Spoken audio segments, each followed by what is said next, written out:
Hello everyone, আমি নাহিন। এটা আমার ডেলি ব্লগ। নেপালের আজকের ট্রিপে আমরা গিয়েছিলাম দরবার স্কোয়ার দেখতে। সেটা একটা রাজার বাড়ি এবং প্লাসে একটা আর্ট গ্যালারি আছে। দরবার স্কোয়ারের বাইরে ছিল মন্দির, তার সামনে ছিল শপিং এরিয়া। হার্ড রক ক্যাফেতে গিয়েছিলাম, তারপর গেলাম কেএফসিতে লাঞ্চ করতে।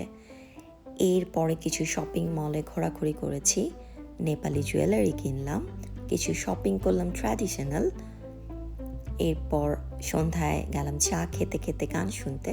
রাতে করলাম ডিনার। সকালবেলা উঠেই আমি পাঠাওটা আগে নামিয়ে নিয়েছি, কারণ আমার হাজব্যান্ড যেহেতু আসলে ট্রেনিংয়ে আছে, আমি আর আমার ছেলে একাই ঘোরাঘুরি করব, সেই জন্য পাঠাও অ্যাপ দিয়ে আমি ট্যাক্সি কল করে নিয়েছি। আমরা যাব দরবার স্কোয়ারে।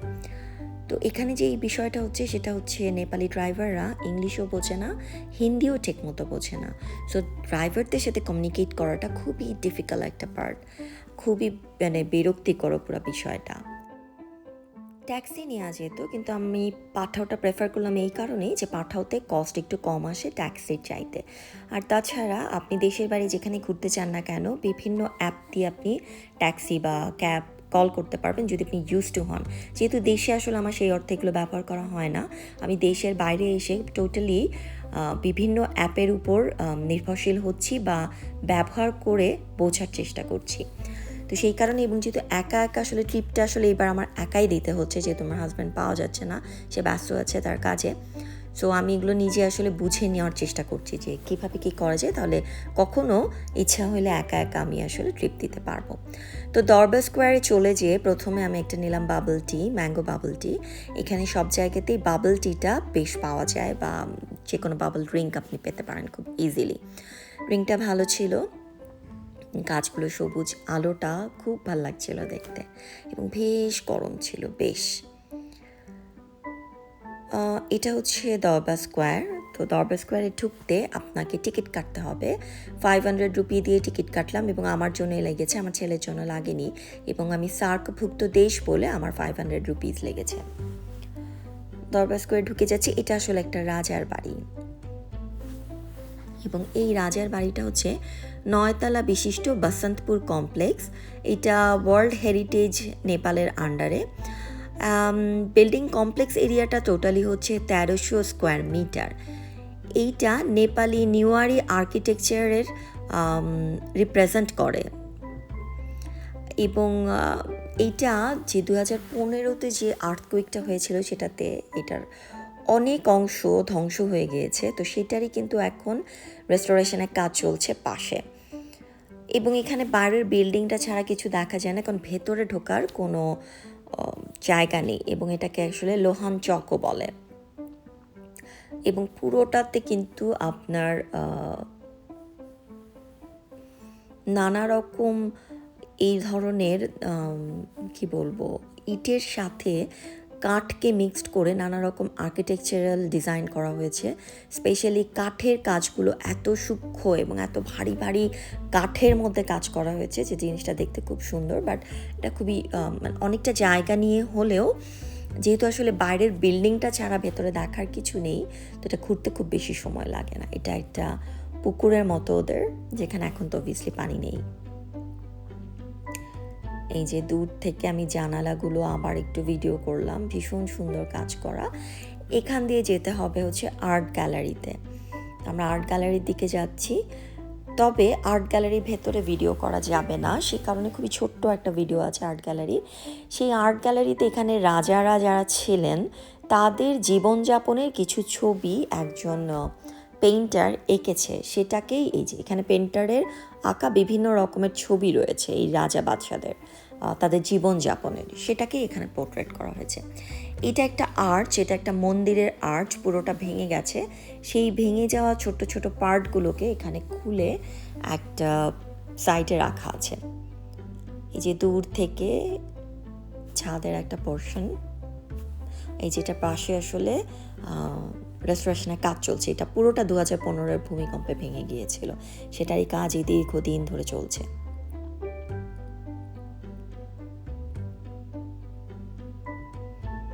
এবং এই যে দেব দেবীর স্কাল্পচারগুলো করা, এত সুন্দর নিখুঁত কাজ, আমার এগুলো খুব ভালো লাগে দেখতে, আমি খুব মন দিয়ে এগুলো দেখি, আমি এনজয়ও করি এগুলো। এটা একটা ছোট মন্দির। তারপর এগুলো হচ্ছে সব পালকি, যেগুলোতে করে রাজা বাচ্চারা যাতায়াত করতেন, সেগুলো এখানে রাখা আছে। এটা হচ্ছে মিউজিয়ামের একটা শপ। তারপর এখানে হচ্ছে একেবারে শার্ট ধরে রাখা রয়েছে রাজাদের হিস্ট্রি এবং তাদের ছবি, কোন কোন রাজা ছিল, কোন সময় জন্ম এবং মৃত্যু, কোন সময়টা তারা শাসন করেছে, সেসব ছিল।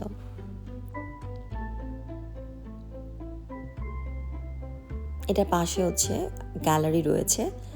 রাজপ্রাসাদ থেকে বের হয়ে একটু সামনে গেলে একটা গ্যালারি রয়েছে, আপনি 500 টাকা টিকিটে এই দুটাই দেখতে পারবেন। এইটা হচ্ছে 2015 সালে যেই রাজতন্ত্র ছিল সেটাকে আসলে উচ্ছেদ করা হয় অনেক আন্দোলনের মাধ্যমে, এবং ফাইনালি যে 2017-তে আসলে এটা সেটেল ডাউন হয়। তো সেই সময় অনেক এখানে মুভমেন্ট হয়েছে, পুলিশ অনেক টর্চার করেছে, অনেক কিছু করেছে, সেইটারই এখানে ছবিগুলো রয়েছে সেই আর্ট গ্যালারিতে।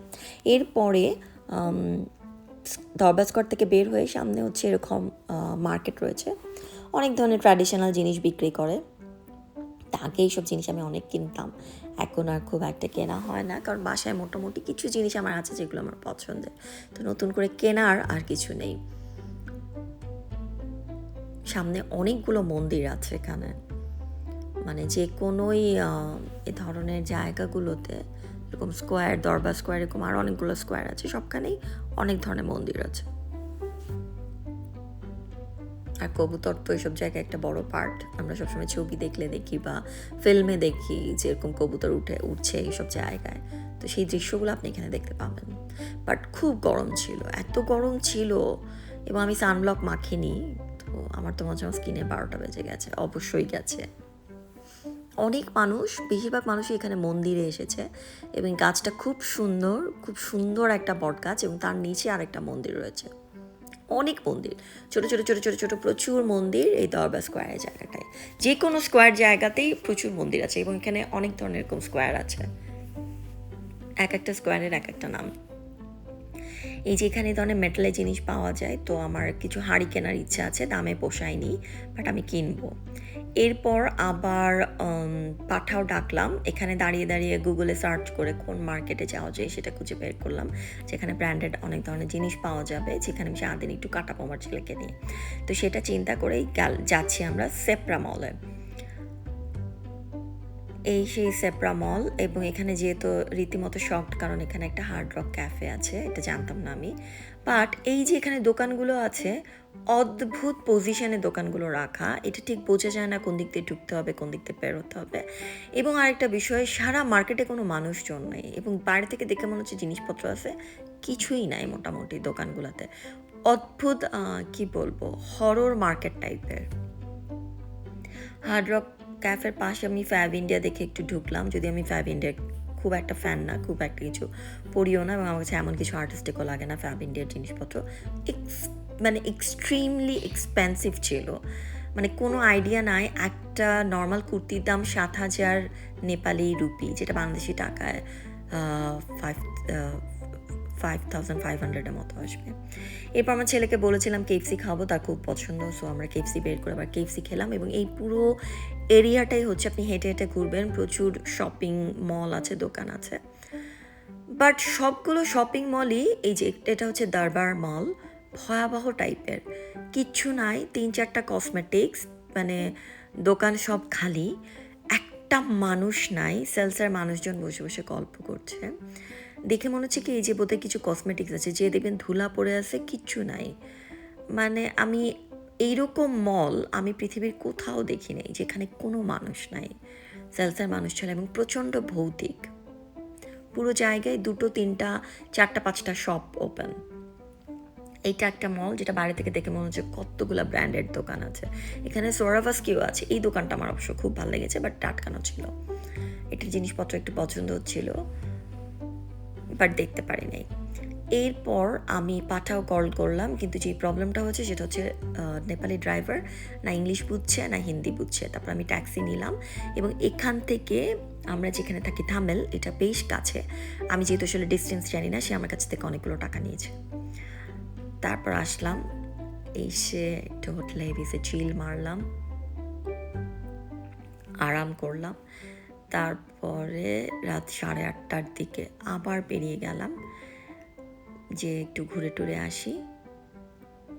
এবং আমাদের হোটেলে বের হতে হতেই একটা পার্লার রয়েছে, একটা স্যালন রয়েছে, পাশে আর একটা বুটিক্স রয়েছে। বেরিয়ে দেখি বৃষ্টি। এখন বৃষ্টির মধ্যে হাঁটাহাঁটি করতে হলে তো একটা ছাতা বা একটা জ্যাকেট একটা কিছু দরকার। আবার হোটেলে ব্যাক করলাম, যে রিসেপশনে বললাম আমাদেরকে একটা ছাতা দাও, ওরা ছাতা দিল। ট্রাভেল করতে করতে এগুলো আসলে আমাদের খুব মাথায় থাকে বা জানা হয়ে গেছে যে কোনো প্রবলেম হলে আপনি বেরোতে চান বা যাই করতে চান রিসেপশনে বলবেন, কোনো না কোনো হেল্প করবে। এরপরে একটা রেস্টুরেন্টে বসলাম, ওখানে একটা হোয়াইট ফরেস্ট কেক নিলাম এবং সাথে একটা মাসালা টি। মাসালা টিটা আমাদের দেশে মাসালা টি যেরকম পাওয়া যায় ওরকমই, মানে নাথিং স্পেশাল, আর খুব একটা মজাও ছিল না, বাট পেস্ট্রিটা খুব মজা ছিল।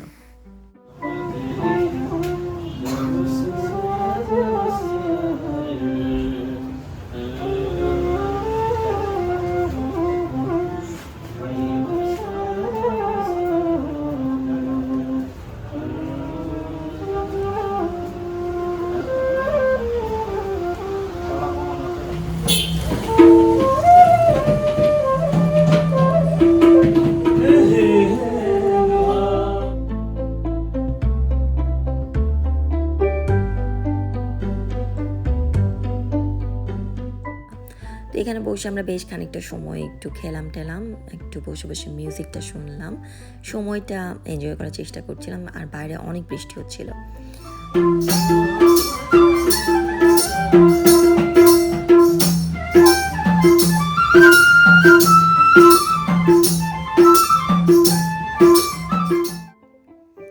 এরপরে আমি থামেলের ভেতরেই, যেহেতু আসলে শপিং এরিয়ায় স্পেশালি আপনি ট্র্যাডিশনাল কিছু যদি কিনতে চান তাহলে এই জায়গাতেই আপনাকে ঘুরতে হবে, কারণ পুরো কাঠমান্ডুতে অন্য কোনো মার্কেটে এই ট্র্যাডিশনাল জিনিসগুলো আপনি পাবেন না। এবং আমি যে আজকে দরবার স্কোয়ারে গিয়েছিলাম সেই স্কোয়ারের পাশে যে মার্কেটটা ছিল ওটা কিন্তু হোলসেল মার্কেট ছিল, সো ওখানে আবার এগুলো জিনিস আপনি পাবেন না। এবং এখানে এক একটা দোকানে দাম এক এক রকম চায়, কোথাও যদি বলে 800, কোথাও বলবে সেটা 500, মানে এত ডিফারেন্স থাকে দামের যেটা খুব কনফিউজিং। ঘুরলাম, এই স্টোনের জুয়েলারি আমার একটু কেনার ইচ্ছা আছে, হয়তো আমি কিনবো। আমি নেপালের ট্র্যাডিশনাল একেবারেই এখানকার পাহাড়ি মানুষ যে জুয়েলারিগুলো পরে সেগুলো আমি কিনেছি, একটু এক্সপেন্সিভ ছিল বাট আমি কিনেছি, ওগুলোর শখ ছিল আমার। এরপরে রাত 9:30 10টার দিকে বের হয়ে হোটেলের পাশেই একটা জায়গায় গেলাম ডিনার করার জন্য, এবং এখানে বসে দুটা থালি অর্ডার করলাম। একটা হচ্ছে নেপালিজ থালি আর একটা হচ্ছে একেবারেই অথেন্টিক নেপালিজ থালি। ওটাতে আবার চিরা দিয়ে খেতে দিয়েছিল, তো ওটা খুব একটা মজা ছিল না, বাট খারাপ না, আসলে মুরগিটা মজা ছিল। আমার ছেলের জন্য ওটা অর্ডার করেছিলাম। নিচে এইটা হচ্ছে একেবারে নেপালিজ থালি, নেপালিজ ইন্ডিয়ান মিক্স থালি, আর এটা হচ্ছে একেবারে অথেন্টিক নেপালিজ থালি, যেটার আলু এবং মুরগিটা অসাধারণ মজা ছিল। এই ছিল আজকের দিনটি নেপালে, এবং এরপরে আমরা মা ছেলে মিলে কিছু ছবি তুলে রুমে ফিরে আসলাম ঘুমানোর জন্য।